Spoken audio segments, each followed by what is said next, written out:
আজ আমি রান্না করব হাঁসের মাংস। আসসালামু আলাইকুম, কেমন আছেন সবাই? আলহামদুলিল্লাহ আমি ভালো আছি। লিপিস ক্রিয়েশন থেকে আমি লিপি চলে আসলাম নতুন একটি রেসিপি নিয়ে। আজ আমি রান্না করব হাঁসের মাংস। আর হাঁসটা আমি এনেছি তাজা জবাই করে আনিনি। আর হাঁসটা দিয়ে আমার বাচ্চারা বারান্দায় খেলা করছে। কিছুক্ষণ খেলা করার পরে আমি হাঁসটা জবাই করি এবং এটা মাংস আমি বানিয়ে নিই। হয়ে গেছে আমার মাংসটা বানানো। এখন কিছুটা আলু দেবো। আলুটাও আমি কেটে ধুয়ে পরিষ্কার করে নিয়েছি। এখন আমি রান্না বসিয়ে দেব। প্রথমে তেল দিয়ে এর মধ্যে কিছুটা পেঁয়াজ কুচি দিয়ে আমি ভেজে নেব। পেঁয়াজটা বাদামি কালার হয়ে আসলে আমি পেঁয়াজ কুচিটা নামিয়ে রাখবো।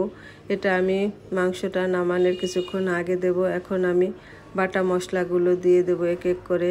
প্রথমে আমি জিরে বাটা, পেঁয়াজ বাটা, আদা বাটা, তারপরে রসুন বাটা আমি দিয়ে দেব। এরপরে দেব আমি শুকনা গুঁড়া। প্রথমে হলুদের গুঁড়া, তারপরে ধনে গুঁড়া আর সাথে মরিচের গুঁড়া আমি দিয়ে দেব। এখন দেব আমি স্বাদ মতো লবণ। লবণ দেওয়া হয়ে গেলে আমি এর মধ্যে কিছুটা এলাচ আর দারচিনি দিয়ে দেব।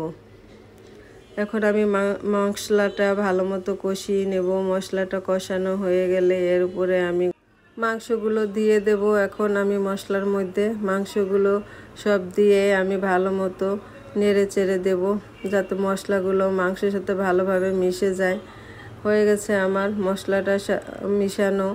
এখন আমি কিছুক্ষণ এই মাংসটা ঢেকে রেখে দেব, যাতে গোশটা ভালো মতো কষানো হয়। ঢেকে দেওয়ার পরে আমি কিছুক্ষণ রেখে দেব।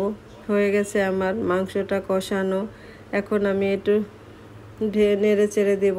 তারপরে আমি মাংসটা সিদ্ধ হওয়ার জন্য কিছুটা পানি অ্যাড করব।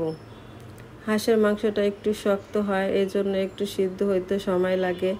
পানি দিয়ে আমি আবার ঢেকে রেখে দিয়েছিলাম। এখন সিদ্ধ হয়ে আসছে প্রায়। তারপরে আমি এর মধ্যে আলুগুলো দিয়ে দেব। আলুগুলো দিয়ে আমি কিছুক্ষণ ঢেকে রেখে দেব আলুটা সিদ্ধ হওয়ার জন্য। হয়ে গেছে আমার আলুটা সিদ্ধ। এখন আমি এটা ঝোলের পানি অ্যাড করব।